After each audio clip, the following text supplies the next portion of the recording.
إن الله وملائكته يصلون على النبي يا أيها الذين آمنوا صلوا عليه وسلموا تسليما. اللهم صل على محمد وآل محمد وعجل فرجه. أعوذ بالله من الشيطان اللعين الرجيم. بسم الله الرحمن الرحيم. وبه نستعين وهو خير ناصر ومعين والعاقبة للمتقين والجنة للموحدين والنار للعاصين. والصلاة والسلام على أشرف الأنبياء والمرسلين حبيب إله العالمين العبد المرتضى والنبي المجتبى والرسول المصطفى سيدنا ونبينا وشفيع ذنوبنا وطبيب نفوسنا ومولانا بالقاسم محمد. اللهم صل على محمد وآل محمد وعجل فرجه. وعلى آله الطيبين الطاهرين المعصومين المظلومين سيما بقية الله في الأرضين الذين أذهب الله عنهم الرجس وطهرهم تطهيرا. اللهم صل على محمد وآل محمد. رحمة الله على محبيهم واللعنة الدائمة على أعدائهم أجمعين من الأزل إلى قيام يوم الدين. دعاء امام زمانہ عجل اللہ تعالی فرجہ الشریف. بسم اللہ الرحمن الرحیم. اللهم كل وليك حجة ابن الحسن صلواتك عليه وعلى آبائه في هذه الساعة وفي كل ساعة وليا وحافظا وقائدا وناصرا ودليلا وعينا حتى تسكنه أرضك طوعا وتمتعه فيها طويلا. صلوات بر محمد وآل محمد. صل على محمد وآل محمد وعجل فرجه. أما بعد فقد قال الله الحكيم في كتابه المجيد. بسم الله الرحمن الرحيم. فلينظر الإنسان إلى طعامه. صلوات على محمد وآل محمد. اللهم صل على محمد وآل محمد وعجل فرجه. سورہ عبسہ میں ارشاد اقدس الہی ہے، قرآن کا 88 سورہ ہے کہ فلینظر الانسان الی طعامہ. انسان کو غور کرنا چاہیے کہ وہ کیا کھا رہا ہے. اور مولا باقر العلوم امام ابو جعفر محمد بن علی الباقر علیہ الصلوۃ والسلام کی حدیث ہے کہ مولا نے یہ ارشاد فرمایا اللہم صل علی محمد وآل محمد کہ علم الذی یأخذ عمن یأخذہ، کہ انسان کو اپنے کھانے کے ساتھ یہ بھی غور کرنا چاہیے کہ وہ علم کہاں سے حاصل کر رہا ہے. اور اس سلسلے میں ہم نے سلسلہ مجالس کا جو کل آغاز کیا تھا، تو ہم نے یہ چاہا کہ ان سلسلہ مجالس میں امام زین العابدین سید الساجدین ابو الحسن علی بن الحسین علیہ الصلوۃ والسلام کے ذکر نورانی کی برکت سے صحیفہ سجادیہ پر ایک عاجزانہ نگاہ ڈالی جائے. کیونکہ ہم نے عرض کیا کہ ہماری فکر، ہماری معرفت کا جو سورس ہے وہ کلام اہل بیت اطہار علیہ السلام ہونا چاہیے. صحیفہ سجادیہ کے دو اور نام بھی ہیں، انجیل اہل بیت بھی سے کہا جاتا ہے اور زبور آل محمد بھی کہا جاتا ہے. مولا کے نام پر ایک اور مل کے صلوات دیجیے گا محمد اور آل محمد پر. صل علی محمد وآل محمد وعجل فرجه. زبور آل محمد اس لیے کہ چونکہ زبور حضرت داؤد علیہ السلام پر نازل ہوئی تھی اور وہ دعاؤں کا مجموعہ ہے جو اللہ عز و جل نے نازل کیا. صحیفہ سجادیہ آل محمد کی دعاؤں کا مجموعہ ہے. ساتھ ہی اسے اخت القرآن بھی کہا جاتا ہے، یعنی قرآن کی بہن. ہم جیسے قربانی امام حسین علیہ السلام کو سمجھنے کے لیے جہاد بی بی زینب سلام اللہ علیہا کو سمجھنا ضروری سمجھتے ہیں، گویا اخت القرآن صحیفہ سجادیہ یعنی معارف قرآن کو سمجھنے کے لیے بہترین مددگار ہے قرآن کی یہ بہن صحیفہ سجادیہ. اور کل عرض کیا تھا ہم نے کہ صحیفہ سجادیہ جو اس وقت معروف ہے مومنین کے درمیان، اس میں تقریباً 54 دعائیں 54، لیکن بعد میں اس میں کم سے کم 6 کمپلیشنز ایڈ کیے گئے اور دعاؤں کی کل تعداد پہنچ گئی 250 تک. تو گویا صحیفہ سجادیہ کمپلیٹ کورس ہے. ہمارا جو موضوع ہے کہ صحیفہ سجادیہ پر ایک اجمالی نگاہ، تو صحیفہ سجادیہ معارف قرآن و معارف اہل بیت اطہار علیہ السلام کا ایک مکمل کورس ہے جس میں متنوع موضوعات شامل ہیں. یعنی معرفت خدا سے لے کر معرفت جہان، معرفت انسان، سب کچھ صحیفہ سجادیہ میں آپ کو لابلائے کلام میں ملے گا، جسے ہم مبدأ و معاد کہتے ہیں. یعنی ہماری ابتدا کہاں سے ہوئی ہے اور ہماری جو انتہا ہے ذات حق کی طرف جو ہمیں واپس پلٹنا ہے وہ کیا ہے. تو مبدأ کا ذکر بھی صحیفہ سجادیہ میں، معاد کا ذکر بھی صحیفہ سجادیہ میں، اور پھر ساتھ ہی اعلیٰ ترین انسانی صفات کا بیان، بشریت کو شرف و کمال کی طرف دعوت دینا امام کا انہی دعاؤں کے ذریعے سے. خوشی اور غم کے موقع پر انسان کا رویہ کیا ہونا چاہیے، خوف کے وقت ہمیں کیا کرنا چاہیے. انشاءاللہ اگر ہو سکا تو ان میں سے ایک ایک کی طرف ہم اشارہ کریں گے دعاؤں کے متون کے ذریعے سے کہ انسانی صفات کا بیان مولا نے کہاں فرمایا، بشریت کو کمال کی طرف کیسے دعوت دی، خوشی اور غم کے موقع پر کیا رویہ اختیار کرنے کے لیے امام نے ارشاد فرمایا، خوف کے وقت کیا کرنا چاہیے، نیچر کے ساتھ آپ کا تعلق کیسے ہونا چاہیے، طبیعت کے ساتھ، اور پھر ماورائے طبیعت کے ساتھ تعلق کیسا ہونا چاہیے، خیر و شر کا فلسفہ کیا ہے، حتیٰ یہ کہ گورنمنٹ کی ڈیوٹیز کیا ہیں، جہاد کے احکامات کیا ہیں، یہ سب صحیفہ سجادیہ میں موجود ہے. اور کل ہم نے عرض کیا تھا کہ جب آیت اللہ مرشی نجفی نے نسخہ بھجوایا تھا صحیفہ سجادیہ کا، علامہ طنطاوی جوہری جو اسکندریہ کے مفتی اعظم تھے اور کائرو میں ظاہر برادر اہل سنت کے بڑے عالم، تو انہوں نے یہ ریگریٹ کیا تھا کہ کاش میں اپنی زندگی کے ابتدائی جوانی کے ایام میں صحیفہ سجادیہ سے روشناس ہو جاتا تو اس کتاب کے معارف سے مزید اپنی علمی معرفت کو بڑھا سکتا. اور یہ تھوڑا سا شکوہ مومنین سے بھی ہے کہ وہ بھی صحیفہ سجادیہ کی معرفت سے بہرحال ہم اور آپ مل کر دور رہے تھوڑا سا. اچھا، خاص بات یہ ہے کہ مولا سید سجاد علیہ السلام نے ان سخت ترین موضوعات کو بھی اتنے لطیف انداز میں بیان کیا ہے کہ یہ بیان خود اپنی مثال آپ ہے.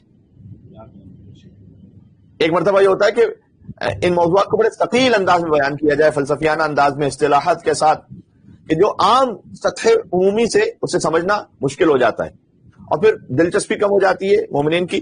تو اس میں فقط خالصاً خشک فلسفیانہ مباحث کا بیان نہیں ہے، بلکہ جذباتی لگاؤ اللہ سبحانہ و تعالیٰ سے آپ کا ایموشنل اٹیچمنٹ کیسا ہونا چاہیے اس کا بھی صحیفہ سجادیہ میں بیان ہے. تو کمال یہ ہے کہ لطیف ہونے کے ساتھ ساتھ یہ بیان لطیف بھی ہے اور ساتھ حکمت و منطق کے عین مطابق بھی ہے، جو معجزہ ہے کلام امام زین العابدین علیہ الصلوۃ والسلام کا. مولا کے نام پر ان کی عظمتوں کے اظہار کے لیے اور اپنی عقیدت مولا کی خدمت میں پیش کرنے کے لیے ایک اور بآواز بلند صلوات بھیجتے ہیں محمد اور آل محمد پر. اللهم صل على محمد وآل محمد وعجل فرجهم. لیکن آج کے تک مجھے اجازت دیجیے گا، آج بھی میں کسی حد تک مجبور ہوں کہ مزید کچھ وقت لوں آپ کا ایک اور تمہید میں.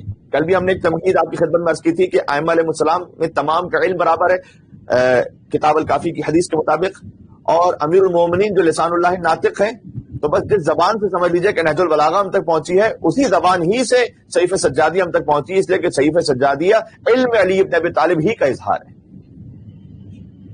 ایک اور تمہید آج استوار ہونا بہت ضروری ہے، اور کل سے انشاءاللہ ہم براہ راست دعاؤں کے کانٹینٹ پہ بات کریں گے. وہ یہ کہ دیکھیں امام چہارم علیہ السلام کے وسیلے سے 3 بنیادی ترین اور اہم ترین متون ہم تک پہنچے ہیں، فقط ایک صحیفہ سجادیہ نہیں. یہ بات ہمارے جوانوں کو پتہ ہونی چاہیے کہ عشر سجادیہ ہم گفتگو کر رہے ہیں مولا کے فضائل پر، ان کے مصائب پر.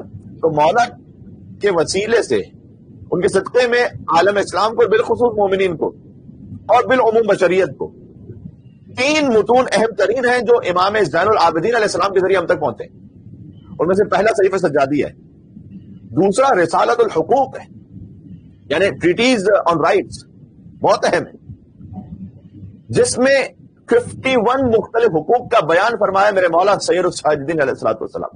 51.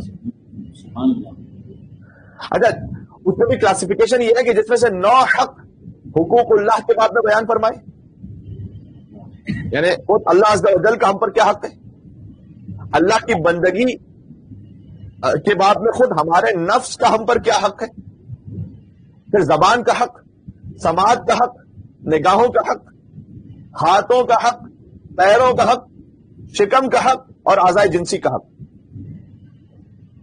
یہ فہرست میں نے آپ کے سامنے عرض کر دی. یہ 9 حقوق ہیں جو اللہ سبحانہ وتعالیٰ کے بعد میں ہمارے بنتے ہیں، یعنی ہمیں جن کا خیال کرنا ہے.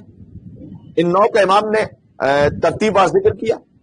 پھر 5 حق اور بیان فرمائے جن کا تعلق اعمال صالح سے، اعمال صالحہ یعنی نماز کا کیا حق ہے ہم پر، امام نے بیان فرمایا. روزے کا کیا حق ہے، حج کا کیا حق ہے، حتیٰ صدقے کا کیا حق ہے، بلکہ تحفے کا کیا حق ہے، تحفہ دینے کا کیا حق ہے. سبحان اللہ. یعنی ان میں سے ہر ایک اتنا خوبصورت ہے اس کا بیان کہ کاش ایک پورا اشرا رسالۃ الحقوق پر بھی پڑھا جائے. یعنی ہے کوئی ہیومن رائٹس لکھنے والا جو اس تفصیل سے ان حقوق کو بیان کر سکے. اور اگر ماڈرن ورلڈ میں کوئی ان حقوق بشر کو بیان کرنے والا ہے بھی تو اس کی نگاہ فقط مٹیریلسٹک ورلڈ پر ہے. آج کوئی بھی حقوق انسانی کا نمبردار کیا مثلا وہ یہ حق بیان کرے گا کہ کسی کو گفٹ دیا جائے تو اس کا حق کیا ہے، کیسے گفٹ دیا جائے، اور پھر جب وہ حق کو بیان بھی کرے تو اس کی نگاہ فقط مادیات پر نہ ہو بلکہ خدا بھی پیش نظر ہو. اور امام علیہ السلام نے جو حقوق بیان کیے ہیں ان میں تو صرف خدا ہی خدا پیش نظر ہے. یعنی بندوں کی خدمت بھی ہے تو وہ ہے خوشنودی خدا کی خاطر. بندوں کی خدمت اپنی مارکیٹنگ کے لیے نہیں ہے. مثلا یہ کو تحفہ دینے کا کیا حق ہے، مولانا نے بیان فرمایا کہ حق الہدی ان ترید بہ اللہ عز و جل. تحفے کا سب سے پہلا، ہم کتنے گفٹ دیتے ہیں ایک دوسرے کو، تحفے کا سب سے پہلا حق یہ ہے کہ تم تحفہ دینے سے اللہ کی خوشنودی حاصل کرنا چاہو. کس کی ایسی نگاہ ہے جو ماورائے مادہ حتیٰ ایک معمولی گفٹ دینے میں بھی نصیحت کر رہے مولا کہ دیکھو تحفہ دینے کے لیے سب سے پہلا حق یہ ہے کہ تم یہ دیکھو کہ اللہ کی خوشنودی چاہتے ہو. ولا ترید بہ خلقا، مخلوق کی رضامندی پیش نگاہ نہ ہو. میں خدا کے ساتھ یعنی اگر مخلوق بھی راضی ہو جائے تو کیا کہنا نور علی نور، لیکن اصل مطمع نظر یہ ہے کہ مجھ سے خدا راضی ہو، خالق کی رضا ہو. ولا ترید بہ، اور اس تحفے سے تمہارا ارادہ یہ نہ ہو کہ الا التعرض لرحمت اللہ، مگر یہ کہ تم خدا کی رحمت حاصل کرنا چاہتے ہو. کہاں مادہ پرستی میں گفٹ دینے اور لینے کا تصور کہ جتنا مہنگا اور برانڈڈ گفٹ ہوگا اتنی ہماری پریسٹیج زیادہ بنے گی. اور کہاں خدا پرست معاشرے میں ہدیے کی شان کہ 5 روٹیاں بھی ہیں تو شان کی ہیں کہ وہاں سے سند نازل ہو جائے وَيُطْعِمُونَ الطَّعَامَ عَلَىٰ حُبِّهِ مِسْكِينًا وَيَتِيمًا وَأَسِيرًا. پر محمد والے محمد صلوات اللہم صلی علی محمد وعلی محمد وآل محمد وعجل فرجهم. 5 روٹیاں دی ہیں ہدیے میں، صدقے میں. اللہ عز و جل نے آیت نازل کر دی کہ یہ وہ ہے کہ جو مسکین و یتیم و اسیر کو کھانا کھلاتے ہیں. غور کیجیے گا. اور جب اہل بیت اطہار علیہ السلام انسانوں کو یہ ہدیہ دیتے ہیں تو اس کی یہ شان ہوتی ہے، تو جب یہ ہستیاں خالق کی خدمت میں اپنا ہدیہ قربانی پیش کر رہی ہوں گی تو اس کی کیا شان ہوگی؟ اس کی شان یہ ہوگی کہ خود خالق کی صدا آ جائے کہ یا ایتھا النفس المطمئنہ ارجعی الی ربک راضیۃ مرضیہ، کہ اے اطمینان والے نفس، اور حسین آ جا نہیں، واپس آ جا اپنے رب کی بارگاہ میں. واپس آپ وہاں جاتے ہیں جہاں پر پلٹ کر پہلے سے موجود ہوتے ہیں. آپ واپس آ جا اپنے رب کی بارگاہ میں راضیۃ مرضیہ، اس عالم میں کہ تو اپنے رب سے راضی ہے اور تیرا رب تجھ سے راضی ہے. تو تحفے کا حق امام علیہ السلام نے بیان فرمایا کہ اس سے رحمت خداوندی حاصل کرنا مقصود ہو. آگے یہ بھی کہا نجات روحک یوم تلقاہ، اور اس ایک تحفے کے لیے کتنا ڈیپتھ میں امام علیہ السلام نے فرمایا کہ اس تحفے کے ذریعے تم اپنی روح کی نجات چاہو جب تم اللہ عز و جل سے ملاقات کرو گے. تو کل آج ہم یہ عرض کرنا چاہ رہے ہیں کہ امام سجاد علیہ السلام کے ذریعے سے کون سے اہم ترین متون ہیں جو ہماری نجات کے لیے ضروری ہیں، ہماری ہدایت کے لیے ضروری ہیں، ہم تک پہنچے مولا کے توسط سے. صحیفہ سجادیہ بے شک وہ سب جانتے ہیں، کم سے کم نام کی حد تک. پھر رسالۃ الحقوق ہے جس میں ہم نے عرض کیا کہ 51 حقوق، جن میں سے 9 حق اللہ عز و جل کے بیان فرمائے، 5 حق اعمال صالحہ کے بیان فرمائے، نماز کا حق، روزے کا حق، حج کا حق، صدقے کا حق، تحفے کا حق. 3 حقوق لیڈرز کے بیان کیے. یہ جو لیڈر ہے اس کا کیا حق ہے. 4 حقوق پھر الگ سے رعیت کے بیان کیے کہ جو عوام ہے اس کا کیا حق ہے. 4 حقوق خونی رشتہ داروں کے لیے بیان فرمائے. ماں کا حق کیا ہے، باپ کا حق کیا ہے، اولاد کا حق، بھائی کا حق. اور پھر 26 حقوق 26 معاشرے کے دیگر افراد کے لیے بیان فرمائے. سبحان اللہ. واقعی ایسا ہو تو کہا جائے لسان اللہ ناطق. سبحان اللہ. مولا کے نام پر ایک اور مل کے صلوات دیجیے گا محمد اور آل محمد پر. اللهم صل على محمد وآل محمد وعجل فرجهم. کلامکم نور، کلامکم نور. اہل بیت آپ کا کلام نور ہے. وصیتکم التقوی وفعلکم الخیر وعادتکم الاحسان وصدیتکم الکرم. آپ کی وصیت میں ہے تقوی کرنا، آپ کی عادت میں احسان کرنا، آپ کی سرشت میں ہے کرم کرنا. 26 حقوق بیان فرمائے. اور یہ جو اہل بیت اطہار علیہ السلام نے احسان فرمائے، فقط یہ مادی احسانات نہیں ہے، یہ کتنا بڑا احسان ہے ان کا. مثلا پڑوسی کا حق بیان فرمایا امام نے. میں فقط اس لیے تھوڑا سا شوق دلانا چاہتا ہوں کہ انشاءاللہ ان مجالس کے توسط سے کم رسالۃ الحقوق کے بارے میں بھی ایک آشنائی ہو جائے، کہ فہرست پتہ چل جائے ہمیں کہ رسالۃ الحقوق کی فہرست، کیونکہ یہ بھی متن ہوا ہے کہ جو امام زین العابدین علیہ السلام کے ذریعے ہم تک پہنچا ہے. تو پڑوسی کا کیا حق ہے. اور اردو میں بھی ٹرانسلیشن اویلیبل ہے اس کا، اور انگلش میں بھی اویلیبل ہے انٹرنیٹ پر رسالۃ الحقوق کا. بہت زیادہ طولانی بھی نہیں ہے، آپ اطمینان کے ساتھ اسے شاید ایک نشست میں بھی اگر بیٹھ کے اطمینان سے پڑھنا چاہیں تو پڑھ لیں گے. کہ پڑوسی کا حق کیا امام نے بیان فرمایا. پارٹنر کا حق، مؤذن کا حق، امام جماعت کا حق. یہ جو 26 حقوق معاشرے کے دیگر افراد کے بیان کیے، اس میں مؤذن کا حق کس پہ توجہ جاتی ہے. مؤذن کا حق کیا ہے. امام جماعت کا حق، کبیر کا حق، صغیر کا حق، تمہارے اہل ملت کا حق، نصیحت کرنے والے کا حق، نصیحت سننے والے کا حق.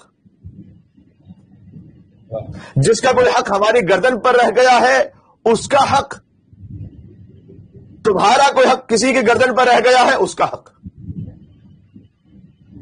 مانگنے والے کا حق، جس سے مانگا جا رہا اس کا حق، جو سائل ہے اس کا بھی حق بیان کیا، مسئول عنہ اس کا بھی حق بیان کیا، مشورہ طلب کرنے والے کا حق، جس سے مشورہ طلب کیا جا رہا اس کا حق، حتیٰ کافر ذمہ کا حق، حتیٰ یہ کہ جس نے تمہارے ساتھ کوئی برائی کی ہے اس کا کیا حق ہے تم پر. اللہ اکبر. ہے کسی کے پاس ایسا خزانہ کوئی؟ مولا فرماتے حق من ساک انت عفو عنہ. جس نے تمہارے ساتھ کوئی برائی کی ہے اس کا پہلا حق تو یہ ہے کہ کوشش کرو اسے معاف کر دو. جس نے برائی کی اس کا کیا حق ہے ہم پر؟ کا پہلا حق ہے کہ اسے معاف کر دو. لیکن وَإِنْ عَلِمْتَ اگر تم یہ جانتے ہو کہ ان العفو یضر، تمہیں پتا ہے کہ معاف کرنا تمہارے لیے معاشرے کے لیے مضر ہو جائے گا. اس کی خطا ایسی ہے کہ فقط تعلق انفرادی معاملے پر نہیں ہے، معاشرے کے لیے مضر ہوگا اسے معاف کرنا، تو پھر انتصرت، پھر اپنا دفاع کرو. کیا بیلنس اپروچ ہے. پھر امام نے قرآن کی آیت پڑھی وَلِمَنْ انتَصَرَ بَعْدَ ظُلْمِهِ، جو ظلم اٹھانے کے بعد اپنا دفاع کرے فَأُولَئِكَ مَا عَلَيْهِم مِّن سَبِيلٍ، اس پر کوئی الزام نہیں ہے. جس نے برائی کی اس کا بھی ایک حق ہے، اور امام علیہ السلام نے کچھ ترتیب سے بیان فرمایا. سبحان اللہ. یعنی ان میں سے ایک ایک حق جو امام نے بیان فرمایا ہے، اور ایک ایک دعا جو ارشاد فرمائی ہے، اس کی روٹس آیات قرآنی میں. امام نے حق بیان کرنے کے ساتھ ساتھ آیات قرآنی کو کوٹ کیا کہ میں یہ حق کیوں بیان کر رہا ہوں. کل کہہ چکا ہوں کہ قرآن اگر کافی ہے تو علی اور آل علی کے گھرانے کے لیے کافی ہے. ہمارے لیے تو جب تک کلام امام رہنمائی کے لیے موجود نہ ہو تو فقط آیات قرآنی سے کوئی مکمل نتیجہ اخذ کرنا ممکن نہیں ہے.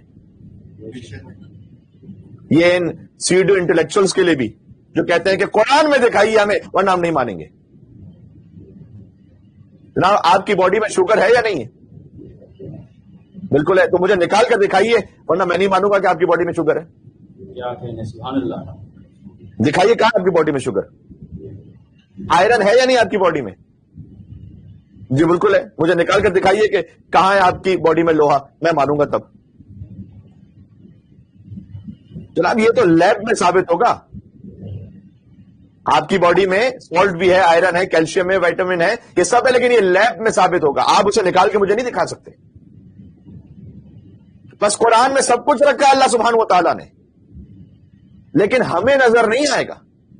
پوچھو اس گھر سے کہ جس میں قرآن نازل ہوا ہے، انہیں نظر آئے گا۔ چور کے ہاتھ کہاں کاٹنے ہیں یہ ہے کیا قرآن میں؟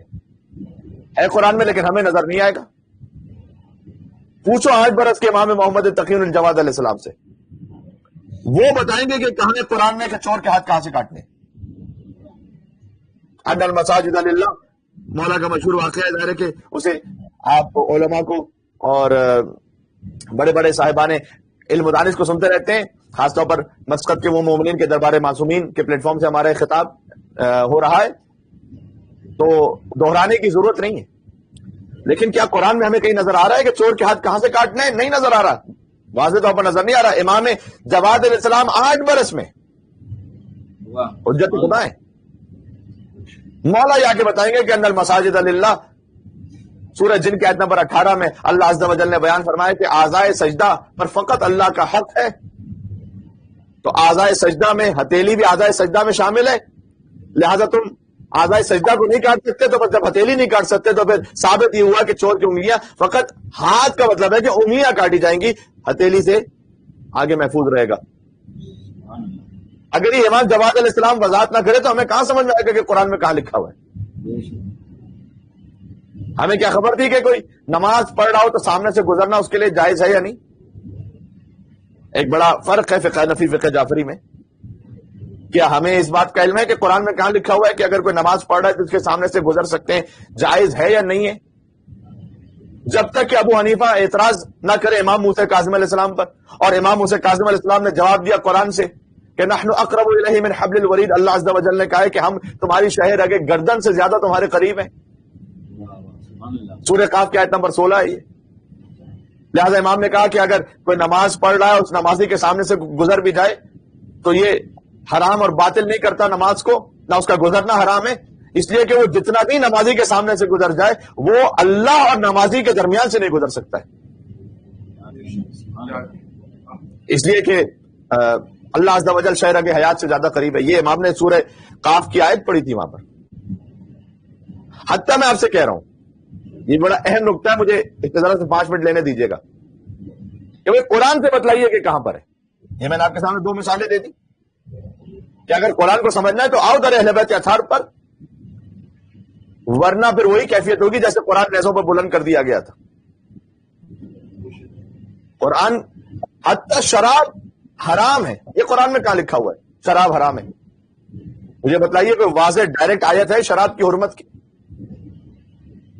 لہذا ابو عبداللہ المہدی جو بنی عباس کا تیسرا خلیفہ گزرا ہے، اس نے امام موسیٰ کاظم علیہ السلام سے پوچھا، مولا کے نام پر ایک اور صلوات بھیجے گا محمد اور آل محمد پر، اللہم صلی علی محمد و آل محمد وعجل فرجہ۔ تو مہدی عباسی نے پوچھا کہ فرزند رسول، کچھ لوگوں کا خیال یہ ہے کہ شراب حرام نہیں ہے، اور وہ یہ کہتے ہیں کہ اللہ نے قرآن میں شراب پینے کو کار شیطان تو کہا ہے مگر حرام نہیں کہا ہے۔ اب کیا کیا جائے ایسے لوگوں پر؟ اللہ کہہ رہا ہے کہ یہ شیطان کا کام ہے، لیکن چونکہ ڈائریکٹلی حرام نہیں کہا لہذا ہم نہیں مانیں گے۔ تو کیونکہ اللہ عز و جل نے سورہ مائدہ کی آیت نمبر 90 میں ارشاد فرمایا کہ یا ایھا الذین آمنوا انما الخمر والمیسر والانصاب والازلام رجس من عمل الشیطان، اے ایمان والوں، شراب، جوا، بت، فال کے جو تیر پھینکتے ہو تم، یہ سب شیطان کے گندے کام ہیں، فاجتنبوہ، تو اس سے بچتے رہنا، لعلکم تفلحون، تاکہ تم فلاح پا جاؤ۔ یعنی اب اس سے زیادہ کیا کلیئر اللہ سبحانہ وتعالیٰ کی جانب سے ہو کہ جوا، بت، فال سے بچتے رہنا، لیکن چونکہ ڈائریکٹ حرام نہیں کہا تو مہدی عباسی خلیفہ نے امام سے پوچھا کہ شراب کی حرمت کی آیت کو کلیئر بتائیے کہ کہاں ہے قرآن میں۔ یعنی جن کے بزرگوں کے لیے قرآن کافی تھا، انہیں شراب کے حرام ہونے کی دلیل قرآن سے نہیں مل رہی تھی۔ سبحان اللہ سبحان اللہ، نعرہ حیدری پر محمد محمد صلوات اللہم صلی علی محمد وآل محمد۔ شراب کے حرام ہونے کی دلیل نہیں مل رہی قرآن سے، اور در پردہ تو بات یہ تھی کہ اگر قرآن ہی سے کہیں پر کوئی فتویٰ مل جائے کہ چلے شراب بری تو ہے لیکن حرام نہیں ہے پھر بھی، تو پھر کیا ہی بات ہے؟ اور کتنے ہی درباری مفتیوں نے دستخط پہلے سے کر دیے ہوں گے کہ جناب شراب بری تو ہے لیکن حرام نہیں ہے بہرحال، اور بادشاہ بھی خوش تھا کہ مفت کا فتویٰ ہاتھ میں لگ گیا ہے۔ تو حضرت نسیم امروی فرمایا کرتے تھے کہ دور قرآن کا ایک دور نیا آ جاتا، پی کے جب جھوم کے پڑھتے تو مزہ آ جاتا۔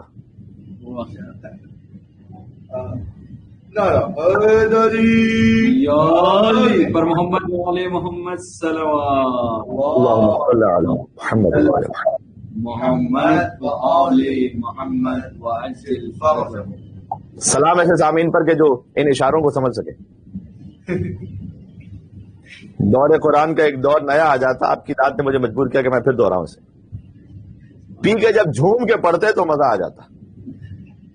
کیا کہنا، اب یہ خود بلا تبصرہ اور جن تک بات پہنچ گئی۔ تو یہ ہمارے ائمہ علیہ السلام ہیں جنہوں نے آیتوں کو پڑھ پڑھ کے سنایا کہ کہاں شراب کی حرمت کا ذکر ہے۔ وہ مہدی عباسی نے کہا کہ فرزند رسول ذرا بتائیے گا تو صحیح کہ قرآن میں شراب کی حرمت کا ذکر کیا، تو کوئی امام نے فرمایا کہ قرآن کو کیا تمہارے گھر میں نازل ہوا جو تمہیں پتا ہوگا کہ شراب کی حرمت کی آیت کیا ہے؟ ہم سے پوچھو حرمت شراب کی آیت کہاں؟ پھر امام نے سورہ اعراف کی آیت نمبر 33 پڑھ کے سنائی، کیا استدلال فرمایا؟ قل انما حرم ربی الفواحش ما ظہر منها وما بطن والاثم والبغی بغیر الحق، کہہ دیجئے کہ میرے رب نے فحشا کو حرام قرار دیا ہے۔ قرآن کی آیت ہے سورہ اعراف کی، کہہ دیجئے کہ میرے رب نے فحشا کو حرام قرار دیا ہے، ما ظہر منها وما بطن، چاہے علنی ہو یا چھپ کر ہو۔ پھر امام نے علنی کی وضاحت فرمائی کہ نعوذ باللہ من ذالک، علی الاعلان کوئی فعل حرام انجام دے زنا کرے، یہ اس لفظ کا مطلب ہے والاثم، اور ایک خاص گناہ بھی اللہ نے حرام قرار دیا ہے سورہ اعراف کی آیت نمبر 33 میں۔ پھر امام نے فرمایا کہ اما الاثم فانها الخمر بعینها، یہاں اسم سے مراد یہ اسم، یہ سین والا اسم نہیں جس کو ہم نام کہتے ہیں، اسم سا والا اسم سے مراد شراب ہے اپنی تمام قسموں کے ساتھ۔ یہ سورہ اعراف کی آیت نمبر 33 میں اللہ نے شراب کو حرام کہا ہے۔ اور اب یہاں اسم سے مراد شراب کیا ہے؟ اس شراب اس کی دلیل کیا ہے کہ امام نے تو مولا لفظ شراب تو یہاں پھر بھی نہیں آیا، یا تو اسم آیا ہے، اور اسم کو اللہ نے حرام کہا ہے، اسم یعنی گناہ، لیکن اسم سے مراد آپ شراب کہہ رہے ہیں کہ اللہ نے اسے شراب منظور لیا ہے، تو اس کی دلیل کیا ہے؟ پھر سورہ بقرہ کی آیت نمبر 219 پڑھی کہ یسألونک عن الخمر والمیسر، یہ سوال کرتے شراب اور جوئے کے بارے میں، قل فیہما اثم کبیر۔ امام نے کہا سورہ بقرہ میں اللہ نے شراب کو اسم کبیر کہا ہے، سورہ بقرہ کی آیت نمبر 219 میں شراب کو اسم کبیر کہا ہے، سورہ اعراف کی آیت نمبر 33 میں اسم کو حرام کہا ہے، لہذا ان دو آیات کو ملا کر یہ ثابت ہوا کہ اللہ نے قرآن میں شراب کو حرام کہا ہے۔ پی رہے ہیں جو بہت مفتی ہے بدمست و خراب، اس جسارت کا ہے اعراف کے سورے میں جواب، انما ربی، انما حرم ربی سے ہے آغاز خطاب، اور آگے والاسم ہے، اور اسم کا مطلب ہے عذاب۔ سبحان اللہ، نعرہ حیدری، محمد صلوات اللہم صلی علی محمد وآل محمد وعجل فرجهم۔ اور میں 10 بچہ کرنا چاہوں گا، ہمارا کبھی بھی انداز بیان ایسا نہیں رہا کہ ہم دشمنان اہل بیت کے ساتھ ایک مومن کو ملائیں، چاہے وہ گناہگار کتنا ہی بڑا مومن ہو۔ مناسب نہیں ہے کہ کسی گناہگار مومن، حتیٰ کہ اس کا گناہ واضح بھی ہے، سامنے بھی ہے، لیکن بہرحال اگر وہ امیر المومنین کی ولایت کا کلمہ پڑھنے والا ہے تو اسے کسی بھی طریقے سے دشمنان اہل بیت سے ملایا جائے۔ یہ کبھی ہمارے عام بول چال میں بھی ہوتا ہے، حتیٰ ممبروں سے بھی ہوتا ہے کہ جناب یہ تو بالکل یزید بن گئے، نعوذ باللہ من ذالک، کہ آپ کیا کہنا چاہ رہے ہیں؟ امام نے منع فرمایا، بلکہ یہاں تک ارشاد فرمایا کہ آل محمد کے محب سے محبت رکھو، وَإِن كَانَ فَاسِقًا زَانِيًا، اگرچہ کہ وہ فاسق ہے اور اس کا فعل حرام تمہیں پتا ہے، لیکن آل محمد کا محب ہے، اس کا عمل برا ہے، اس کی ذات بری نہیں ہے۔ پھر آگے کہا کہ جو بغض آل محمد دل میں لے کے بیٹھا ہوا ہے اس سے بغض رکھو، انکانا صوامن قوامن، چاہے بے تحاشا روزے دار اور بار بار نمازیں پڑھنے والا ہو. دشمنان اہل بیت پہ لعنت بے شمار. ہم نے امیر المومنین کی ولایت کو اتنا ہلکا اور معمولی سمجھا ہوا ہے؟ عمل کی اپنے مقام پر بے انتہا اہمیت ہے، لیکن وہ سب بعد ولایت امیر المومنین ہے. تو میں مومنین کے لیے یہ نہیں کہنا چاہ رہا کہ جو دشمنان اہل بیت کا رویہ تھا، لیکن میں دس بستہ عرض کر رہا ہوں کہ دیکھیے شراب کی حرمت کا ذکر بھی واضح نہیں مل رہا تھا نا قرآن میں. چور کے ہاتھ کہاں سے کاٹنے اس کا حکم واضح نہیں مل رہا تھا. نمازی کے سامنے سے گزر سکتے نہیں گزر سکتے واضح حکم نہیں مل رہا تھا. ائمہ علیہ السلام نے، ابھی یہ تو سینکڑوں واقع اس پہ بھی پورے کا ہو سکتا ہے کہ امام علیہ السلام نے کہاں کہاں قرآن کی آیات کے ذریعے سے استدلال فرمایا تاکہ سمجھ میں آ سکے کہ قرآن کافی ہے تو علی کے گھر میں کافی ہے. سبحان اللہ. لیکن بعض مومنین کی جانب سے بھی ہوتا ہے نا، مثلا داڑھی قرآن میں کہاں ہے مولانا صاحب بتائیے گا.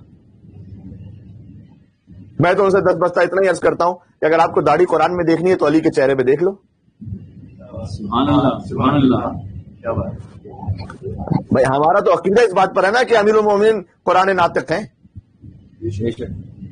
آپ نے آپ سوال کیجئے گا کہ علی مرتضیٰ کے چہرے پر داڑھی آپ کو نظر آ رہی ہے؟ نہیں، بے شک ہے، بے شک.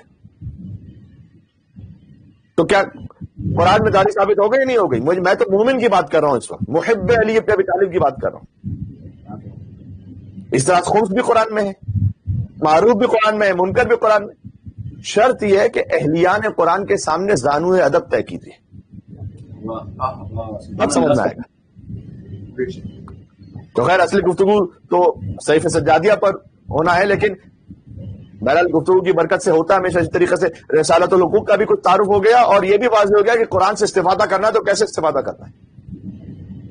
اور اسی خاطر میں نے عرض کیا تھا کہ آج میں پھر تھوڑا سا تمیز میں آپ کا ایک وقت لینا چاہوں گا تاکہ یہ چیزیں اسٹیبلش ہو جائیں.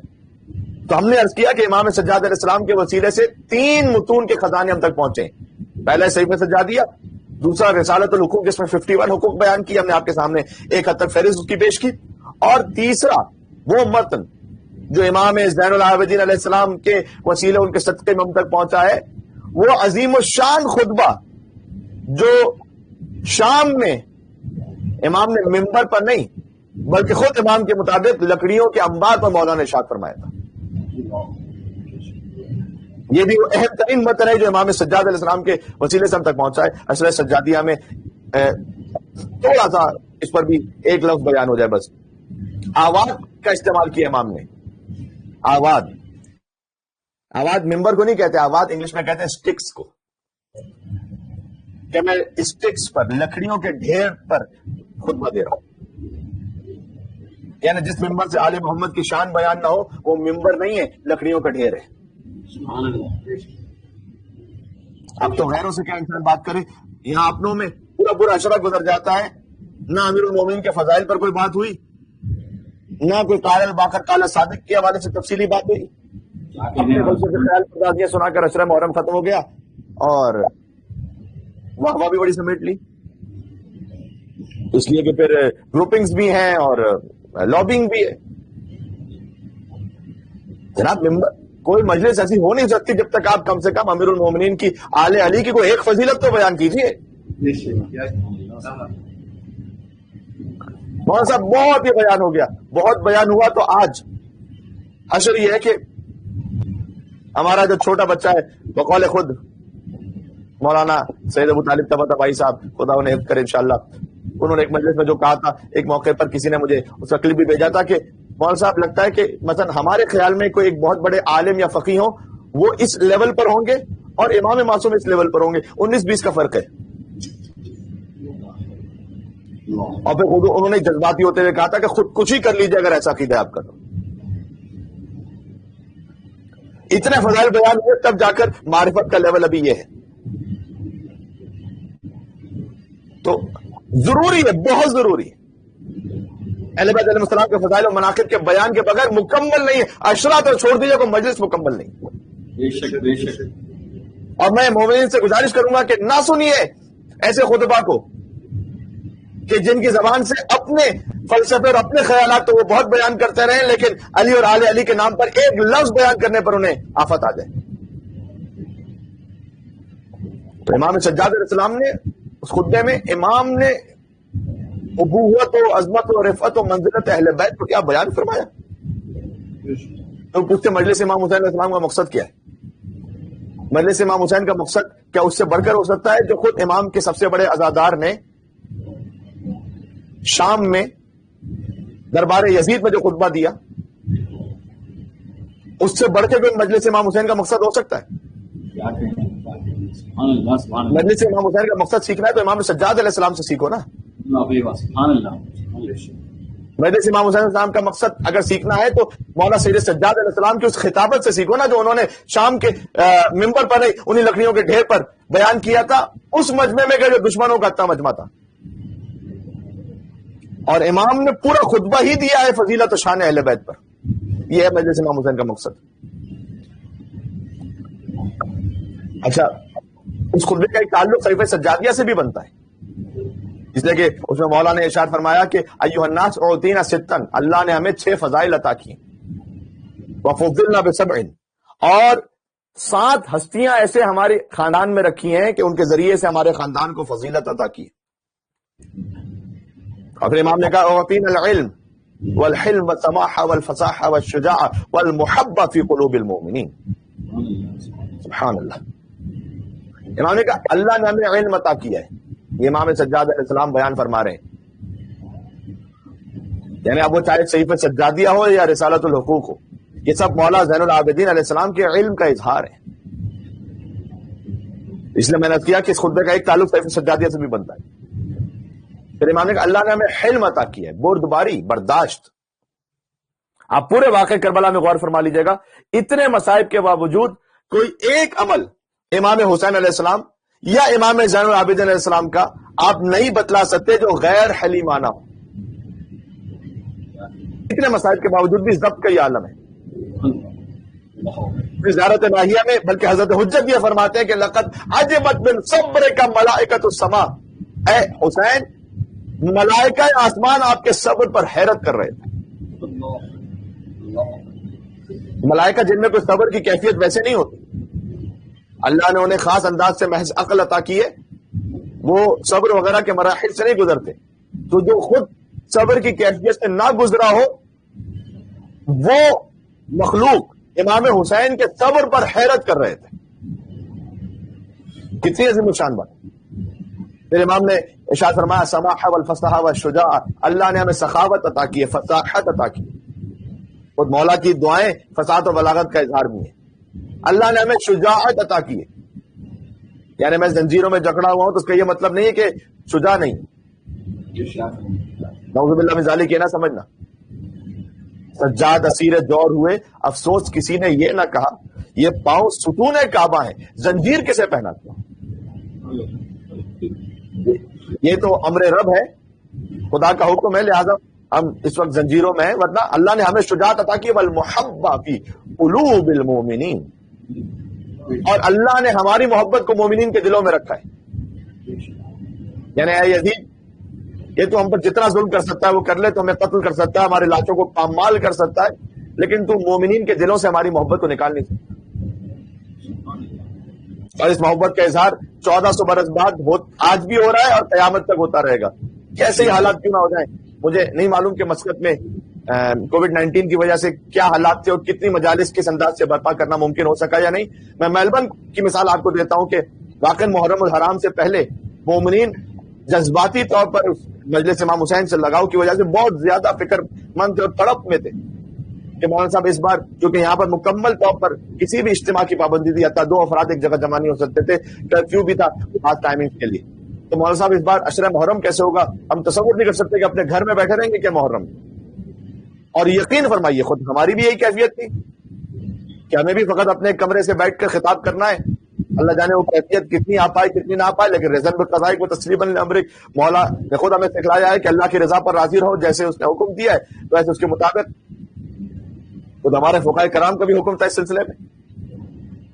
لیکن یقین فرمائیے کہ جب مجالس ہوئیں تو عشرہ محرم کے بعد ہر مومن کی زبان پر یہ جملہ تھا کہ مولانا صاحب اس محرم میں جیسے ہم نے مجلس امام حسین کی اور عزائے حسین میں جو شدت تھی ویسے ہم نے زندگی میں کبھی محرم کیا ہی نہیں. الحمدللہ ماشاءاللہ.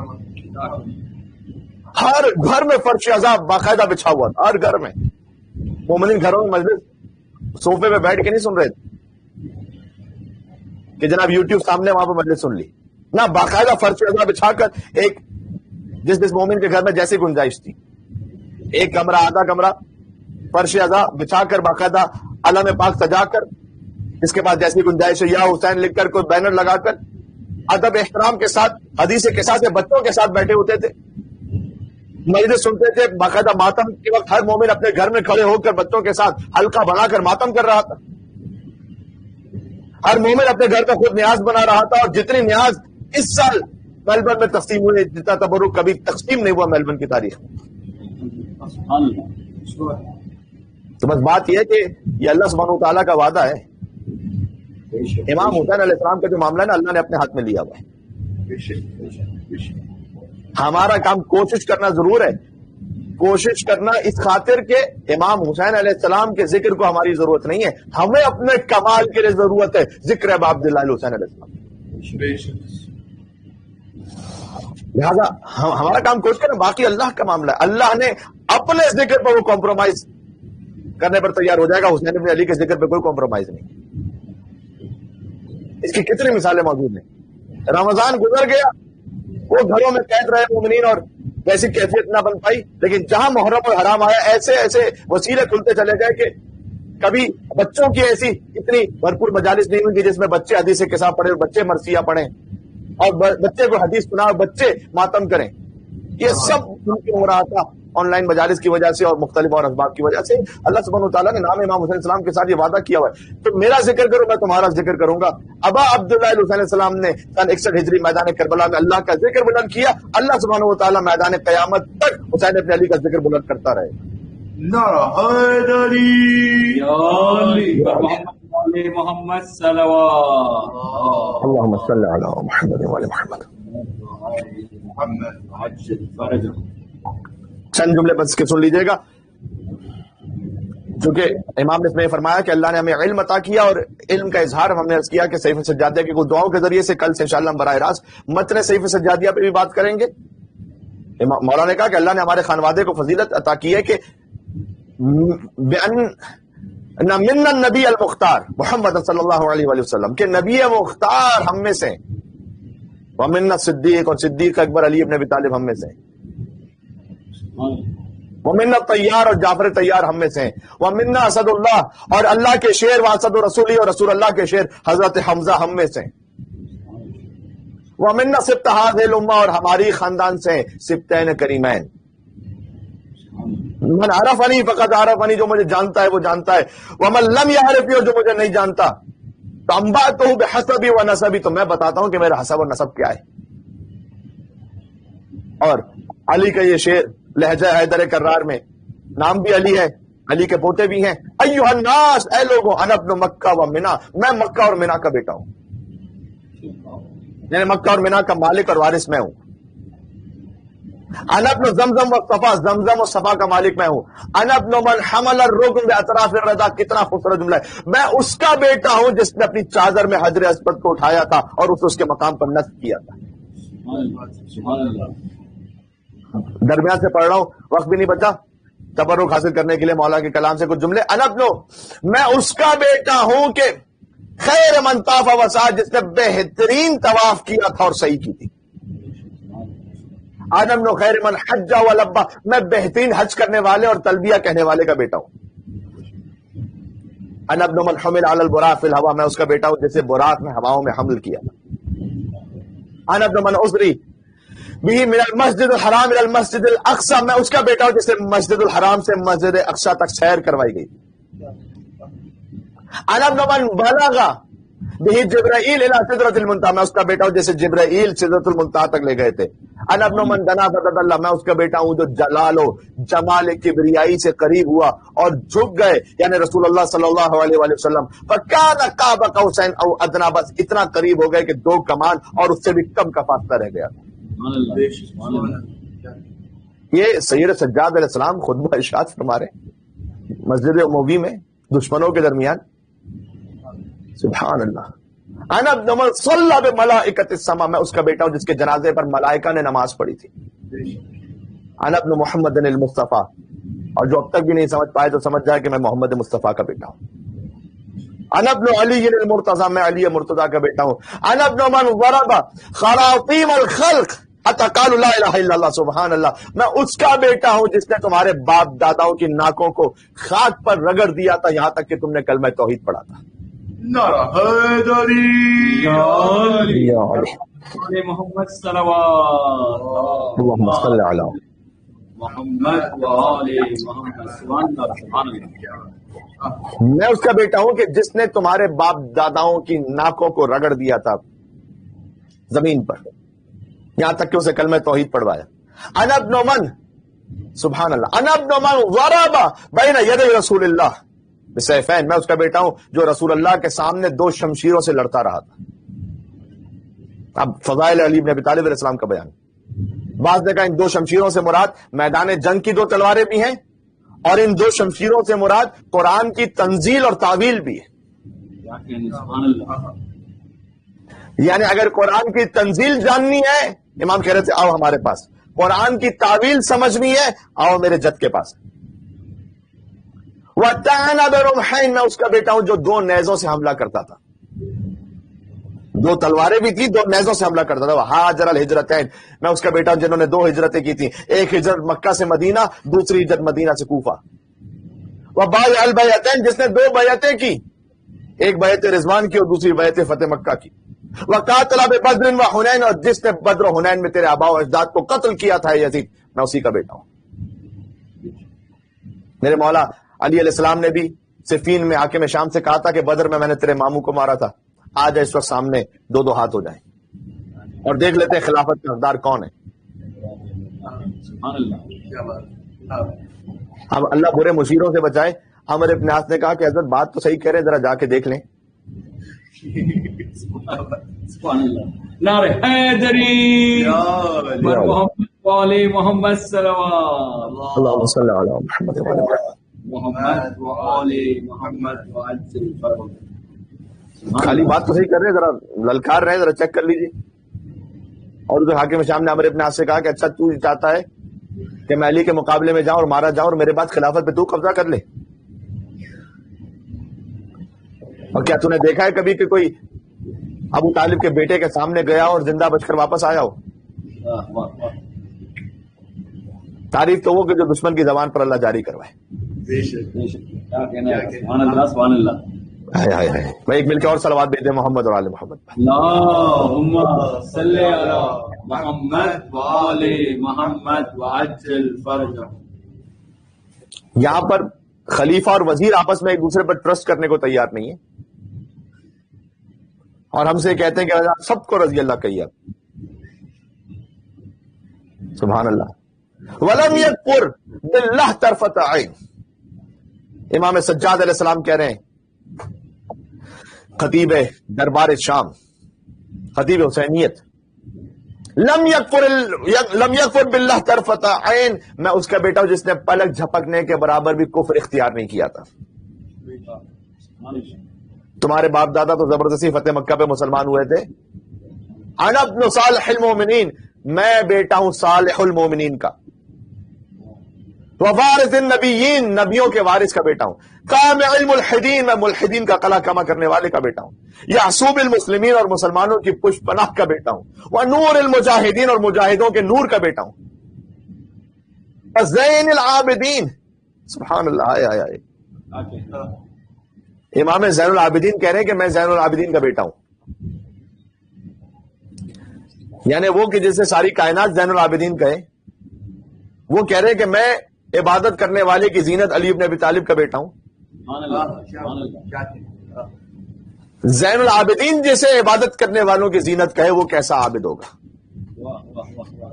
وتاج البکائین، میں گریا کرنے والوں کے فخر کا بیٹا ہوں. وہ اصبر الصابرین، اور میں سب سے بڑے صابر کا بیٹا ہوں. وہ افضل القائمین، اور میں قیام کرنے والوں میں سب سے افضل قیام کرنے والے کا بیٹا ہوں. اب بس درمیان سے میں نے چھوڑ دیا. مولا نے کہا کہ لیث الحجاز، میں حجاز کے شیر کا بیٹا ہوں. وکبش العراق، میں عراق کے جوان مرد کا بیٹا ہوں. مکی مدنی عقبی بدری احدی شجری مہاجری، میں اس کا بیٹا ہوں جو مکی ہے، مدنی ہے، بدری ہے، احدی ہے، مہاجر ہے. اللہ کی راہ میں عزت کرنے والا. ابو السبتین الحسن والحسین، میں حسن اور حسین کے باپ کا بیٹا ہوں. ذاک جدی علی بن ابی طالب، یہ تھے میرے جد علی بن ابی طالب علیہ السلام. یہ میرے مولا نے ارشاد فرمایا. اس کے بعد کہا انا ابن فاطمہ الطاہرہ. بی بی کے نام پر ایک صلوات دیجیے گا.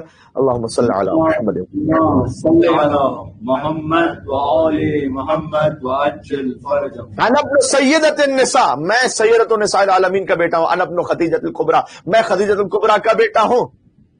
انا ابن الحسین القتیل بکربلا، میں اس حسین کا بیٹا ہوں جسے کربلا میں تم نے قتل کیا. انا ابن المرمل بالدماء، میں اس کا بیٹا ہوں جو اپنے خون میں غلطا تھا. انا ابن من بکا علیہ الجن فی الظلماء، میں اس کا بیٹا ہوں جس پر تاریکیوں میں جنوں نے گریا کیا تھا، جس پر جن رو رہے تھے. انا ابن من ناح علیہ الطیور فی الہوا، میں اس کا بیٹا ہوں کہ ہواؤں میں پرندوں نے جس پر گریا کیا. اور پھر روایت میں اس طرح سے فلم یزل یقول انا انا، امام بس کہتے جاتے تھے میں اس کا بیٹا، اس کا بیٹا، اس کا بیٹا، اس کا بیٹا. حتی ضج الناس بالبکا، یہاں تک کہ لوگوں کی چیخیں اور فریادیں بلند ہونے لگی. وخشی یزید لعنت اللہ علیہ، اور یزید ملعون کو یہ خوف اور خطرہ ہوا کہ یکون فتنہ، کہ کہیں ایسا نہ ہو کہ یہیں پر بغاوت ہو جائے. فامر المؤذن، تو اس نے مؤذن کو حکم دیا. فقطع علیہ الکلام، تو مؤذن نے امام کے کلام کو کاٹ دیا. یہ کچھ یاد آیا کربلا سے؟ اے مولا زین العابدین علیہ السلام، آپ کا کلام کاٹا گیا ہے اذان کے ذریعے. کربلا میں ایک صدا تھی اختا کلام الحسین، حسین کا کلام کاٹ دو. تیر سے شعبہ کے ذریعے سے اصغر فذبح الطفل من الاذن الى الاذن، بچہ ایک گوشت سے دوسرے گوشت تک ذبح ہو گیا.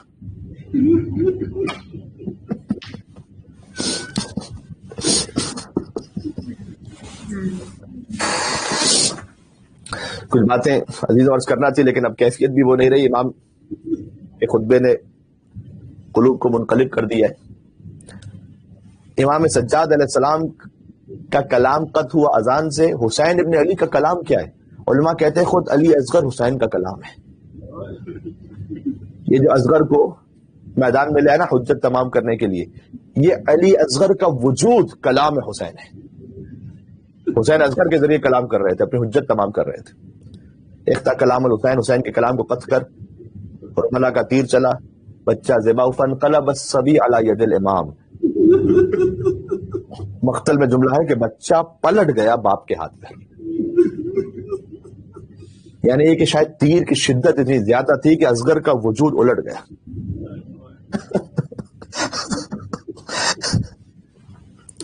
آج مجھے شہزادہ علی اصغر علیہ السلام کے مصائب یقیناً آپ نے عشرہ اولیٰ میں سنے اور باب الحوائج کا ذکر ہے، لیکن مجھے تھوڑا سا آگے جانا ہے. اور شہزادہ علی اصغر وہ ہیں کہ جن پر فرینچ رائٹرز نے مرثیہ کہے، جن کے لیے تاریخ میں فقط 2 دن ایسے ہیں کہ جن کی کچھ تفصیل موجود ہے. ایک وہ کہ جب 28 رجب کو چل رہے تھے مدینہ منورہ سے تو اصغر صغرا کی گود چھوڑ کر آتے نہیں تھے، اور حسین نے کان میں کچھ کہا تھا اور بچہ ہمک کر باپ کی گود میں آ گیا. 6 مہینے کی زندگی میں ایک 28 رجب کا دن اس کا کچھ تذکرہ ملتا ہے تاریخ میں، اور دوسرا تذکرہ ملتا ہے عاشور کا کہ جب حسین نے حل من ناصر ینصرنا کہا تو بچے نے اپنے آپ کو گہوارے سے زمین پر گرا دیا، اس بات کا اعلان کرتے ہوئے کہ بابا مدینہ سے مجھے اسی خاطر تو لے آئے تھے کہ آپ کے جہاد میں شریک ہو جاؤں. 2 دنوں کا ذکر ہے تاریخ میں، لیکن جتنے مرثی اس بچے پہ لکھے گئے، جتنا ماتم اس طفل صغیر پر ہوا ہے، لیکن عزیزوں اس بچے کی شان میں اور اس بچے کے مصائب میں جو سب سے پہلا مرثیہ کا ہے وہ خود ان کی ماں نے کہا ہے. یا بنیا مثلو کا ینحر، اس سے بڑا بھی کوئی مرثیہ ہو سکتا ہے؟ بیٹا کیا تم جیسا بھی نہر ہوتا ہے؟ کیا تم جیسا بھی نہر ہوتا؟ بس فلما قال المؤذن، یزید نے ملعون نے مؤذن سے کہا کہ اذان دینا شروع کرو.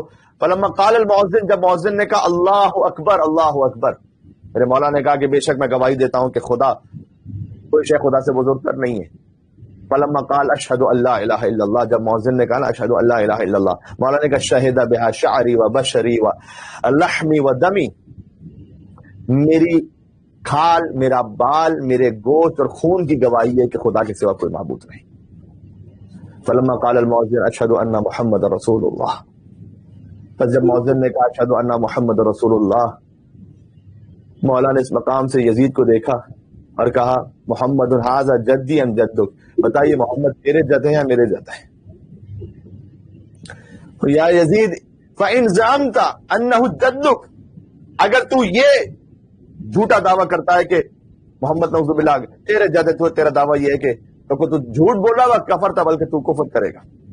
وإن زعمت انہ جدی، اگر تو یہ سمجھتا ہے کہ وہ میرے جد ہیں، فلما قتلت اطرتا، تو پھر ان کی اطرت کو قتل کیوں کیا ہے تو نے؟ اسی رسول کی نواسیوں کو کیوں شہر شہر دیار دیار بازار بازار پھرایا ہے؟ عزیزوں، چاہے ہم ممبر پر بیٹھ کر باقاعدہ وہاں آپ کے سامنے حاضر نہ ہو سکے، لیکن جذبات تو وہی ہوتے ہیں نا. اور چاہے یہاں پر ایک الگ کیفیت ہوتی ہے کہ ہم سادہ طریقے سے، یعنی کیمرے کے سامنے میں گفتگو کر رہا ہوں، لیکن اگر گفتگو کرتے ہوئے میری گردن پہ کچھ باندھ دیا جائے تو میں کیسے بولوں گا؟ میرے ہاتھوں کو جکڑ دیا جائے تو میں کیسے بات کروں گا؟ سلام اس خطیب پر کہ جس کے گلے میں توق تھا، ہاتھوں میں ہتھکڑیاں تھیں، پیروں میں بیڑیاں تھیں. عزیزوں، سجاد علیہ السلام کی شہادت کی تاریخ قریب ہے، بس 25 محرم بھی قریب ہونے والی. حسین کا سب سے بڑا عزادار دنیا سے رخصت ہونے والا ہے، جو گلی گلی قریہ قریہ جا کر یا حسین کہتا تھا. عزیزوں، ہم میں سے کوئی بھی ایسا نہیں ہوگا کہ جو بازار میں گوشت خریدنے کے لیے جائے اور قصاب ذبیحے کو دیکھ کر وہ رونے لگ جائے. ہمیں رونے کے لیے مجلس کی ضرورت ہے. یقین فرمائیے گا سجاد کو رونے کے لیے کسی باقاعدہ مجلس کی ضرورت نہیں ہوتی تھی، وہ تو بازار سے گزرتے تھے، الشام کہتے تھے، سبیہ کو دیکھتے تھے، پوچھتے تھے کیا تو نے اسے ذبح کرتے ہوئے پانی پلایا تھا؟ وہ کہتا ہے مولا آپ کے جد کا ماننے والا ہوں، میں نے کئی مرتبہ پانی پلایا پھر ذبح کیا. اور مولا رک کرتے تھے، السلام علیکم یا ابا عبداللہ. بابا مدینہ کے جانور بھی پیاس سے ذبح نہیں ہوتے. سلام ہو سیر سجاد علیہ السلام پر. سامنے کانا آیا گریہ کیا، سامنے پانی آیا گریہ کیا. روایت میں ملتا ہے کہ قافلہ اہل حرم بازار کوفہ میں کھڑا ہوا تھا، اور روایت کا تقریباً ایک لفظ دیکھا ہوا ہے میں نے، اور آپ کی خدمت میں جو عرض کر رہا ہوں خود کتاب سے. ابن زیاد کا حکم آیا کہ ابھی دربار کی سجاوٹ مکمل نہیں ہوئی، تو محمد کی نواسیوں کو نامحرموں کے درمیان جلتے سورج کے نیچے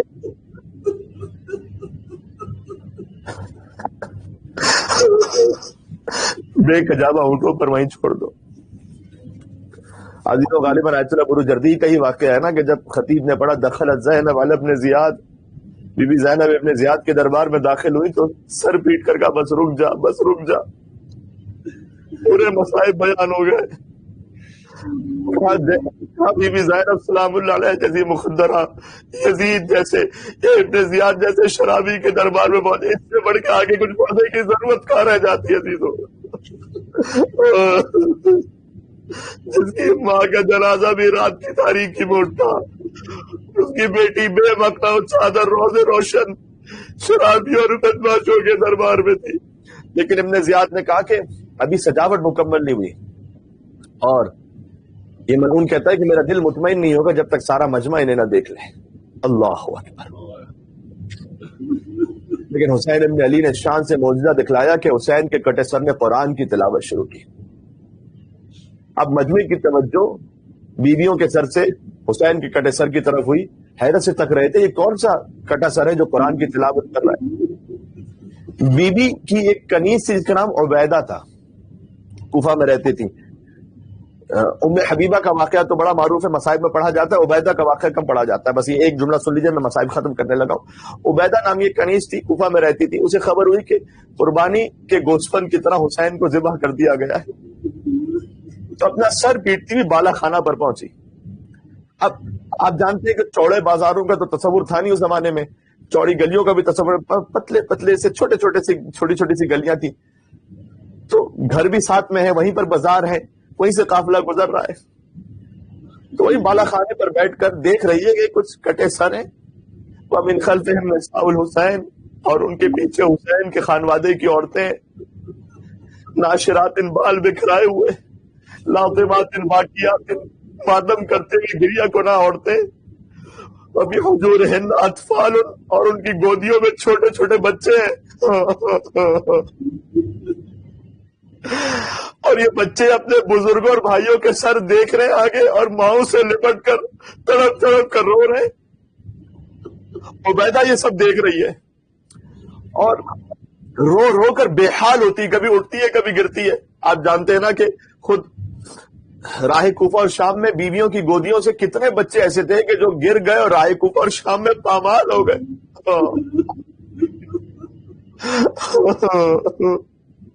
اس لیے کہ بیویاں اپنے بدے ہاتھوں کے ساتھ بچوں کو سنبھالتی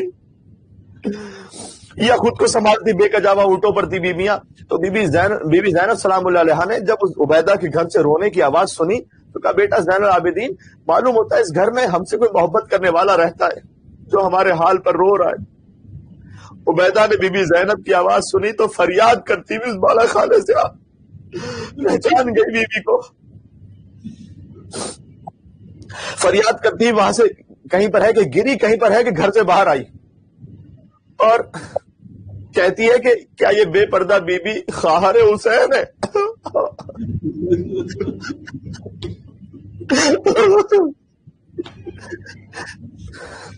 اب لفظ میں آپ کا استعمال کر رہا ہوں، سوچا ہوگا کیا یہ عباس کی بہن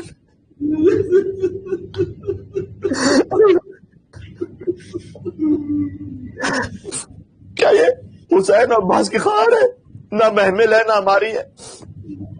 مولا سید سجاد علیہ السلام سے آ کر پوچھتی ہے کہ اے قیدی یہ بتلا کہ یہ جو قرآن پڑھ رہا ہے سر یہ کون سا سر ہے؟ مولا کہتے ہیں کان ابھی یقرا سورۃ الکہف، میرے بابا سورۃ الکہف کی تلاوت کر رہے تھے اس وقت۔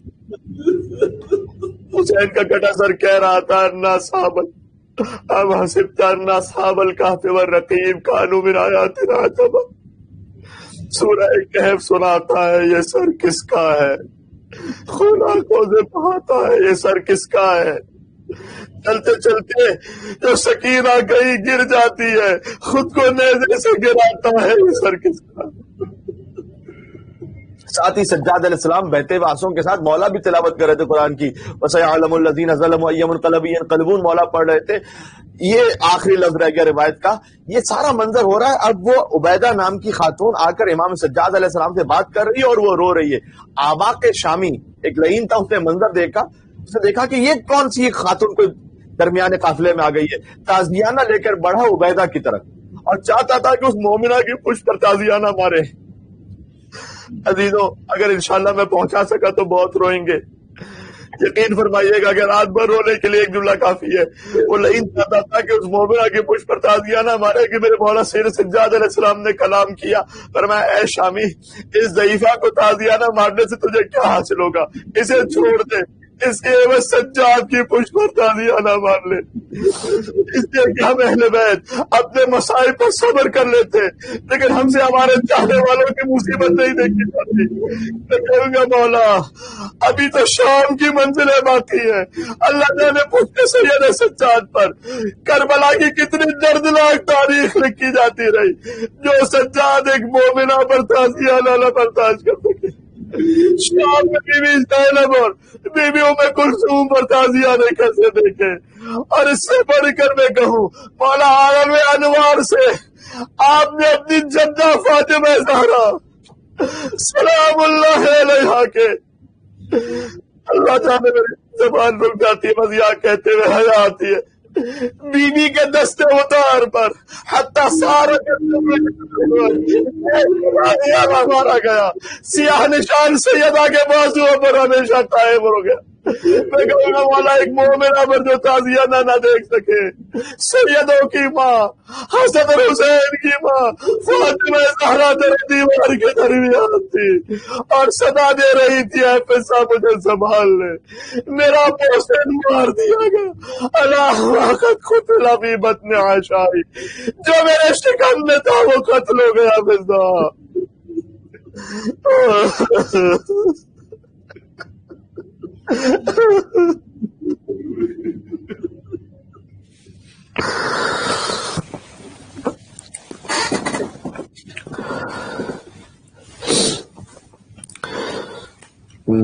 یا فاطمة الزہراء یا بنت محمد یا قرۃ عین الرسول یا سیدتنا و مولاتنا انا توجہنا واستشفعنا وتوسلنا بك إلى الله وقدمناك بين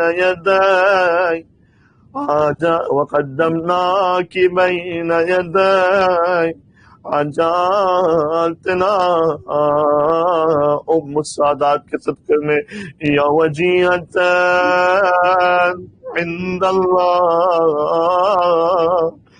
اشفعی لنا عند اللہ یا وجیہت عند اللہ اشفعی لنا عند اللہ یا حسین یا حسین. ماتم سید سجاد، ماتم امام حسین.